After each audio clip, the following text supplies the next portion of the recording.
La série 2, c'est la fenêtre que tout le monde va vouloir construire dans 5 ans.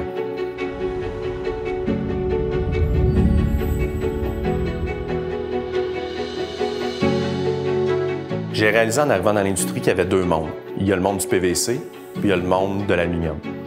Chacun a ses avantages, désavantages, puis il répond à des projets différents. Donc, ce qu'on a essayé de faire, c'est de combiner ces éléments-là pour créer le meilleur des 2 mondes, créer la série 2. J'entendais parler aussi de valeur U, de Passive House, de Active House, des fameuses normes Energy Star qui s'en viennent en 2030, qui sont justement beaucoup plus restrictives, beaucoup plus demandantes. On s'est dit, pourquoi pas créer une fenêtre qui va répondre tout de suite à ça?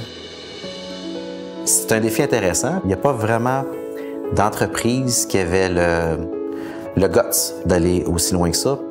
On voyait ça comme un défi. En même temps, c'est ces défis-là c'est pour ça qu'on sert tous les jours là, quand on va travailler. C'est pour révolutionner un petit peu qu'est-ce qui se passe dans les statu quo puis aller chercher des innovations. Pour moi, le plus gros défi, c'était d'avoir une quincaillerie qui était accessible pour pouvoir supporter ces grandes dimensions-là puis ces poids-là. Le flash, c'était de vraiment mixer une partie de la quincaillerie européenne avec une partie de la quincaillerie de type plus nord-américain pour pouvoir supporter le poids et être capable d'opérer les fenêtres de la façon qu'on le connaît traditionnellement en Amérique. Le défi était de garder un profil qui était assez bas sans avoir des proportions qui n'étaient pas acceptées par le marché. En développant la série 2, c'est sûr qu'on a découvert qu'il fallait revoir nos procédés de fabrication et investir sur de la nouvelle machinerie. Comme par exemple, souder l'aluminium et le PVC ensemble en offrant une finition impeccable. On a investi plusieurs millions justement pour atteindre ce côté impeccable-là et résistant.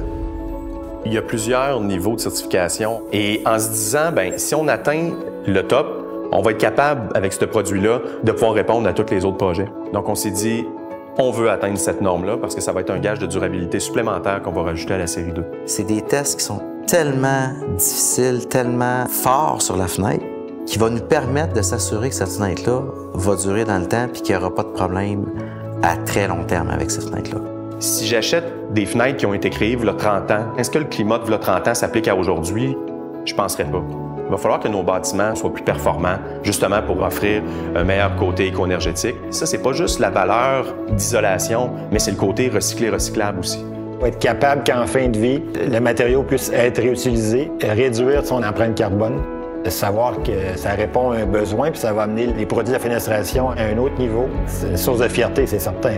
C'est après 40 ans qu'on est capable de dire que là, on vient de faire la meilleure fenêtre des 40 dernières années pour isothermique. Fenêtre à battant, seule en Amérique du Nord, certifiée AW Passive House, offrant des grandeurs exceptionnelles. La prétention qu'on a, nous, c'est de faire partie de ceux-là qui vont pousser l'industrie à construire mieux.